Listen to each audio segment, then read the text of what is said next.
میرے قائد شہباز شریف صاحب کی کہ وہ ایک اس سے تقریب سے خطاب کر رہے تھے. وہاں پہ مجھے سلمان شہباز صاحب نظر آئے. سلمان شہباز صاحب بھی جو ہے وہ سامنے بیٹھے ہوئے تھے. اب میرا یہ سوال یہ ہے, یہ سلمان شہباز صاحب کس کیپیسٹی کے اندر وہاں پہ جا کے بیٹھ رہے ہیں؟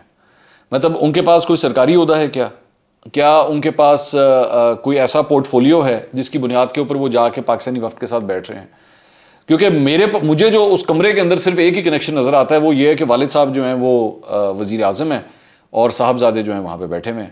تو وہ ایک صاحبزادے ہونے کے ناطے وہ گئے ہوں گے, لیکن ویسے مجھے کچھ سمجھ نہیں آتی. مطلب سلمان شہباز صاحب اپنے انہی والد صاحب جو کہ وزیر اعظم ہیں ان کے دور کے اندر ہوتے ہوئے پاکستان واپس نہیں آ رہے, لیکن وہاں سے برطانیہ ضرور وہ پہنچ جاتے ہیں, برطانیہ سے ترکی ضرور پہنچ جاتے ہیں وہ. تو مجھے یہ سمجھ نہیں آ رہی کہ کس کیپیسٹی میں جو ہے وہ اس وقت کے ساتھ وہ وہاں پہ شریک تھے. میں یہ نہیں کہہ رہا کہ جناب ان کے ٹکٹ کا خرچہ بھی جو ہے وہ حکومت پاکستان نے اٹھایا ہوگا, لیکن کچھ سمجھ نہیں آتی کہ why are you doing this. مطلب ایک آفیشیل کیپیسٹی میں فارن منسٹر گئے ہوئے ہیں وہاں پہ, بلاول بھٹو بھی گئے ہوئے ہیں, دیگر خواجہ آصف گئے ہوئے ہیں, مریم اورنگزیب گئی ہوئی ہیں. سلمان شہباز کی مجھے سمجھ نہیں آتی کہ وہ کس کیپیسٹی میں وہاں پہ بیٹھے ہوئے تھے. اب میں یہ بات جانتا ہوں کہ شریف خاندان کے حوالے سے جب ان کے بچوں کے حوالے سے سوال کیا جائے تو ظاہری بات ان کو بہت برا لگتا ہے, لیکن I am sorry I have to ask this question کہ in what capacity is he sitting over there. تو میں آئی ہوپ کہ شریف خاندان میں سے, مسلم لیگ نون میں سے کوئی اس کا, بلکہ مسلم لیگ نون شریف خاندان کی جواب دے, مسلم لیگ نون اس کا جواب دے کہ بھائی یہ کس کیپیسٹی میں وہاں پر گئے ہوئے تھے. اس کے علاوہ ایک اور خبر جو ہے وہ فواد چودھری صاحب کے حوالے سے ہے. آرٹیکل 63(a) جو بیسکلی معاملہ ہے حمزہ شہباز کے حوالے سے, منرف اراکین کے حوالے سے, سپریم کورٹ نے جو اپنی ایڈوائز دی تھی کہ جناب ان کے ووٹس جو ہیں وہ کاؤنٹ نہ کیے جائیں, اور اس سلسلے میں آلریڈی ایک پٹیشن جو ہے وہ کورٹ کے اندر لاہور ہائی کورٹ میں اس وقت سنی جا رہی ہے. اب اس سلسلے میں فواد چودھری صاحب بھی آج وہاں پہ موجود تھے, اور جب وہ باہر میڈیا کے پاس آئے تو انہوں نے کہا کہ جناب دیکھیں یہ کیا طریقہ کار ہے. وہ کورٹ کے اوپر ایکچولی کرٹیسائز کر رہے تھے, لیکن آبویسلی وہ لائر ہیں. ایک بات ذہن میں رکھیے گا, میں ہمیشہ مانتا ہوں کہ جو لائر ہوتا ہے نا وہ کورٹس پہ کرٹیسائز کرے تو اس کے بعد مارجن زیادہ ہوتا ہے. ایک عام شہری اگر کرٹیسائز کرے نا تو اس کے بعد مارجن بہت کم ہوتا ہے. یہ میری دانش میں یہ اسی طرح ہی ہے.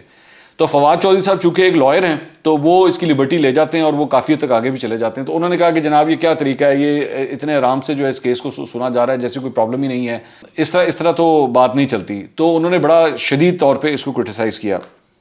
اب ظاہری بات ہے ان کی فرسٹریشن اس بات کی ہے, وہ جو میں جانتا ہوں پاکستان تحریک انصاف کے اندر اس وقت فرسٹریشن ہے وہ اس چیز کی ہے کہ جناب جلدی اس کا کوئی فیصلہ کریں تاکہ حمزہ شہباز جو ہیں وہ وہاں سے حکومت سے ان کو ہٹایا جائے, اس عہدے سے ان کو ہٹایا جائے. جبکہ ادھر دوسری سائڈ پہ حمزہ شہباز جو ہیں وہ اپنی کابینہ کا پہلا مرحلہ اناؤنس کر چکے ہیں. اب دوسرا مرحلہ جس طرح تھوڑی دیر پہلے میں نے آپ کو بتایا وہ بھی اب اناؤنس کرنے کے لیے جا رہے ہیں. تو وہاں پہ سائیکل جو ہے وہ آلریڈی پنجاب حکومت کا جو چلنا شروع ہو چکا ہے, جو پچھلے 1 مہینے سے بند پڑا ہوا تھا. مطلب پنجاب کا وزیر اعلیٰ تھا, پنجاب کی کابینہ نہیں تھی. تو فواد چودھری صاحب نے جو اعتراض کیا ہے میرے خیال میں اعتراض غلط نہیں ہے, اعتراض بالکل ٹھیک ہے کہ جناب یہ بڑا ارجنٹ کیس ہے اور اس کو جلدی سنا جانا چاہیے. اور جب سپریم کورٹ کی ایک ڈائریکشن آ چکی ہے تو اب کورٹ نے یہ فیصلہ کرنا ہے کہ سپریم کورٹ کی جو ایڈوائس, بلکہ اس کو کہنا چاہیے ڈائریکشن تو نہیں, جو ایڈوائس آئی تھی اس سے پہلے ہی حمزہ شہباز الیکٹ ہو چکے ہوئے تھے. تو کیا اس ایڈوائس کے بعد یہ ان 25 لوگوں کے اوپر بھی اس کا اثر پڑتا ہے یا نہیں پڑتا, یہ بڑی امپورٹنٹ بات ہے. تو اس لیے میرے خیال میں اس کو ارجنٹلی اس بات کو سنا بھی جانا چاہیے. دوسری بات یہ کہ آج اس سلسلے میں باقاعدہ طور پر وہ جو منرف اراکین تھے اس میں سے ایک خاتون رکن نے جو ہے باقاعدہ طور پہ سپریم کورٹ میں اپنی پٹیشن جو ہے آج فائل بھی کر دی ہے, اور اس کے اندر باقی منرف اراکین کے نام بھی بیچ میں شامل کیے گئے ہیں کہ جی ان کے ساتھ بھی جو ہے وہ زیادتی ہوئی ہے. یہ پوری پٹیشن جو ہے یہ آپ اسکرین کے اوپر اس وقت دیکھ رہے ہیں.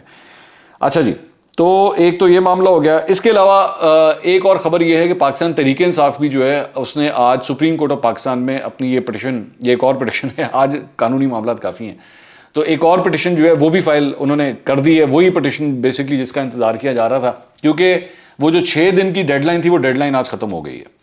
تو اس لیے اب انہوں نے سپریم کورٹ میں یہ پٹیشن دائر کی ہے کہ جی مرکز اور ساتھ ہی ساتھ پنجاب کی حکومتوں کو جو ہے وہ یہ کہا جائے کہ ہمیں احتجاج کرنے کا حق جو ہے وہ میسر ہونا چاہیے اور ہمارے راہ میں رکاوٹ نہیں ہونی چاہیے. اب جہاں میں راہ میں رکاوٹ ہونے کی بات ہے وہاں پہ یہ ڈان کے اندر یہ خبر آئی ہے, یہ دیکھیے گا. اس میں حکومت اپنی جانب سے دوسری جگہ تیاریاں کر رہی ہے. اس نے کہا جی Lahore police mark 1000 P T I leaders financers for preventive arrest.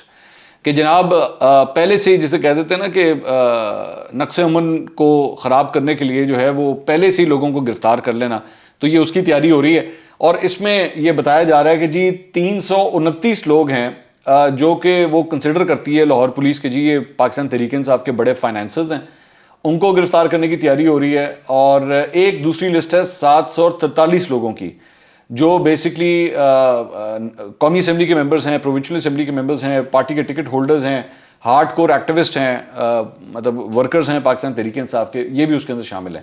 تو ان کو جناب پہلے سے ہی گرفتار کرنے کی جو ہے وہ تیاری کی جا رہی ہے. تو اس لیے بھی غالباً عمران خان صاحب نے جو ہے وہ سپریم کورٹ میں آج یہ پٹیشن اب باقاعدہ طور پر فائل کر دی ہے. اب دیکھتے ہیں کہ سپریم کورٹ سے جو ہے کوئی ٹھنڈی ہوا کا جھونکا عمران خان صاحب کے لیے آتا ہے یا نہیں آتا، کیونکہ گرمی تو بڑی ہے. اب اگر وہاں سے ٹھنڈی ہوائیں نہ آئیں تو گرمی کی شدت میں اضافہ ہو جائے گا. اور جہاں تک ان ساری چیزوں کا تعلق ہے، وہاں پہ گرمی کی شدت کی جہاں بات ہو رہی ہے تو وہاں پہ جناب شاہ محمود قریشی صاحب آج ساؤتھ کے اندر موجود تھے، اور پاکستان تحریک انصاف کے ساؤتھ کے رہنماؤں سے ان کی ملاقات ہوئی ہے. عثمان بزدار بھی اس کے اندر شامل تھے، دیگر رہنما بھی، ہاشم جواں بخت بھی آپ کو نظر آ رہے ہیں. وہاں سے جو خبریں آئی ہیں، سما ٹیلی ویژن نے اس کو رپورٹ کیا ہے کہ زیادہ تر لوگوں نے وہاں پہ یہ رائے دی کہ جی ہمیں اب دوسرا لانگ مارچ نہیں کرنا چاہیے، فی الحال نہیں کرنا چاہیے. جلسے کریں، جلوس نکالیں، ان چیزوں کے اوپر زیادہ دھیان دیں، لیکن لانگ مارچ کے لیے ہمیں نہیں جانا چاہیے. اور کچھ لوگوں نے ساتھ یہ بھی رائے دی ہے کہ جی سپریم کورٹ کی طرف سے اگر ہمیں ریلیف مل جاتا ہے، ہمارے لیے کوئی اچھا فیصلہ آتا ہے تو پھر بے شک یہ کر لیں.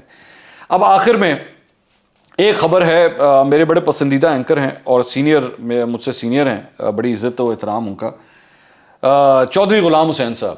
چودھری غلام حسین صاحب نے ARY کے اوپر ایک پروگرام کیا، دی رپورٹرز کے نام سے وہ پروگرام کرتے ہیں. ماریہ میمن ان کے ساتھ اس پروگرام کے اندر شریک ہیں، آپ دیکھ سکتے ہیں. انہوں نے پروگرام کے آخری منٹ میں 7:55 پہ جب ان کا پروگرام ختم ہونے والا ہوتا ہے تو اس وقت انہوں نے ایک انکشاف کیا. انہوں نے کہا کہ جی آرمی چیف نے مجھے، اور میرے ساتھ 2 لوگ اور بھی تھے، انہوں نے یہ کہا ہے کہ جی جب مسلم لیگ نون کی پہلے حکومت تھی 2013 سے لے کے 2018 کے درمیان، اور یہ جو سی پیک کا معاہدہ ہوا تھا یہ تو 2015 میں جا کے ہوا تھا، تو 2015 سے لے کے 2018 کے درمیان 19 ارب ڈالر کی جو سی پیک کی انویسٹمنٹس تھی، اس کے اندر سے 9 ارب ڈالر جو ہے وہ سیاسی ٹھیکیدار اور مختلف کنٹریکٹرز اور جو سیاستدان ملوث تھے وہ جناب بیچ میں سے غبن کر گئے ہیں اور وہ ادھر ادھر ہو گئے ہیں پیسے. اور انہوں نے کہا کہ جی میں نے پھر ان سے سوال کیا آرمی چیف سے کہ جی یہ بتائیں کہ اس کے اوپر ایکشن کیوں نہیں لیا گیا. تو انہوں نے کہا کہ جی ہم نے چین سے بات کی تھی، تو چین نے کہا کہ جی ہم پبلکلی اس کے اوپر کوئی پوزیشن نہیں لینا چاہتے، پرائیویٹلی ہم اس چیز کو ہینڈل کر لیں گے. اب یہ جو ساری گفتگو ہے اس سلسلے میں یہ اسٹیٹمنٹ تو آ گئی. اب اس کا آفیشلی تو جواب نہیں آیا ہے، لیکن یہ آج انصار عباسی صاحب کی دی نیوز کے اندر یہ سٹوری چھپی ہے، اور اس کے اندر جو لفظ استعمال کیا ہے وہ ہے ربش، ٹوٹلی ربش. اردو کے اندر اس کے 2-3 معنی ہو سکتے ہیں، بکواس، بالکل بکواس، یا جھوٹ، بالکل جھوٹ. ابھی آپ کی مرضی ہے، آپ جو مرضی اس کی اصطلاح نکالنا چاہتے ہیں. تو اس خبر کے حوالے سے جو ہے وہ یہ بات کہی گئی ہے کہ جناب یہ بالکل ایک غلط خبر ہے اور اس خبر کا کوئی سر پیر نہیں ہے. اچھا، چودھری غلام حسین صاحب ماضی کے اندر بھی بہت سی غلط خبریں دے چکے ہیں، بہت سی غلط خبریں دے چکے ہیں، مطلب کوئی ایک آدھی نہیں. مجھے اچھی طرح یاد ہے، بلکہ ان کا بڑا ایک مشہور کلپ ہے، ٹرانسمیشن ہو رہی تھی ARY کے اوپر اور تحریک عدم اعتماد جمع ہو چکی بھی تھی، تو صرف میرے خیال میں 2 یا 3 دن رہ گئے تھے. تو اس میں بھی چودھری غلام حسین صاحب نے جہاں یہ کلیم کیا تھا کہ آپ کیا سمجھتے ہیں کہ عمران خان چلا جائے گا؟ کہیں نہیں جا رہا ہے عمران خان، اور جو یہ سمجھتے ہیں کہ بس دا گیم از اوور، ایسی کوئی بات نہیں ہے. اور پھر ہم سب جانتے ہیں کہ ہم نے دیکھا کہ 2 سے 3 دن کے اس کے 2 سے 3 دن میں کیا ہوا. اس کے بعد مجھے آج بھی یاد ہے انہوں نے ایک پتہ نہیں شاید ویڈیو جاری کی تھی یا ٹویٹر کے اوپر یا کیا، جس میں انہوں نے کہا تھا کہ جناب جب یہ ساری پارٹیاں، اتحادی پارٹیاں جو ہیں وہ جا چکی تھیں، تو تب انہوں نے اس وقت یہ کلیم کیا تھا کہ جی تمام اتحادی پارٹیاں جو ہیں وہ واپس آئیں گی اور سب سے معاملہ طے ہو گئے ہیں اور بس چند دنوں کی بات ہے کہ آپ دیکھیے گا کہ وہ واپس آنے والے ہیں. انہوں نے چودھری غلام حسین صاحب نے یہ بھی کلیم کیا تھا، وہ بھی غلط ثابت ہوا. تو ماضی کی اور بہت سی ایسی مثالیں ملتی ہیں. تو لیکن اس مرتبہ جو خبر دی گئی ہے وہ ملک کے سپہ سالار کے حوالے سے دی گئی ہے. میں ڈسپیوٹ نہیں کروں گا، میں اس لیے ڈسپیوٹ نہیں کروں گا کیونکہ مجھے پتہ نہیں ہے اس خبر کے بارے میں. انہوں نے خبر دی ہے، آرمی چیف کے ذرائع جو ہیں وہ اس کو ڈینائی کرتے ہیں. میں چودھری غلام حسین صاحب کو ایک تجویز دوں گا اس سلسلے میں، ایک جونیئر ہونے کے ناطے، آپ اس خبر کو دوبارہ ریپیٹ کریں اور اس مرتبہ اس خبر کو مزید آگے لے کے چلیں، اور وہ جو 2 لوگ ہیں ان کو بھی اپنے پروگرام میں شامل کر لیں. اور اس خبر کی پوری طرح جو ہے وہ اس پہ ڈھول بجانا شروع کریں، کیونکہ بہت بڑی خبر دی ہے آپ نے. اور پھر ظاہری بات ہے آبویسلی جب خبر جتنی بڑی ہوتی ہے تو پھر آرمی چیف کا بھی حق ہے کہ اگر آپ نے یہ خبر غلط دی ہے ان کے حوالے سے قانونی کارروائی کرنے کا ان کا بھی حق ہے، لیکن آپ اس خبر کو ضرور اب آگے لے کے چلیں. اور وہ جو 2 لوگ تھے ان کے نام بھی بتائیں تاکہ میڈیا ان سے بھی جا کے سوال کرے کہ اتنا بڑا کلیم اگر کیا گیا ہے کہ 9 ارب ڈالر اس ملک کے ادھر ادھر ہو چکے ہیں. 9 ارب ڈالر یہ کوئی چھوٹی اماؤنٹ نہیں ہے. ہم 1 ارب ڈالر کے خاطر اس وقت IMF کے ساتھ لڑ رہے ہیں. اس وقت IMF کے ساتھ ہم یہ جو قیمتیں بڑھ رہی ہیں، پیٹرول کی قیمتیں بڑھ رہی ہیں، بھائی ہمارے اگر وہ 9 ارب ڈالر واپس آ گئے اس ملک کا کتنا بھلا ہو جائے گا. آپ کو پتا ہے پیٹرول کی قیمت جو اس وقت 180 روپے ہوئی ہے 100 روپے تک آ جائے گی اگر ہمیں 9 ارب ڈالر واپس مل جائیں تو چودھری غلام حسین صاحب نے اس ملک کو قوم کے لیے بہت بڑی خبر دی ہے. میں چاہوں گا کہ اس کو کنٹینیو کریں تاکہ ہم سب کی آسانیاں ہوں. مہنگائی جو ہے اس وقت یہ مہنگائی کا یہ آج ہی فگر آیا ہے 13.76% ہو چکی ہے بھائی. تو اگر یہ 9 ارب ڈالر ہمیں مل جائیں تو میں یقین سے کہہ سکتا ہوں کہ یہ 6 یا 7% کے اوپر یہ مہنگائی آ سکتی ہے. تو چودھری غلام حسین صاحب کو سلام، اور میرا خیال میں اتنی بڑی خبر دینے کے اوپر اس خبر کو آگے بھی لے کے چلنا چاہیے. اور میں کوشش کروں گا کہ میں خود بھی چودھری غلام حسین صاحب سے اس ایشو کے اوپر کوئی انٹرویو کر سکوں. اگلے ویلاگ میں دوبارہ ملاقات ہوگی. اللہ حافظ.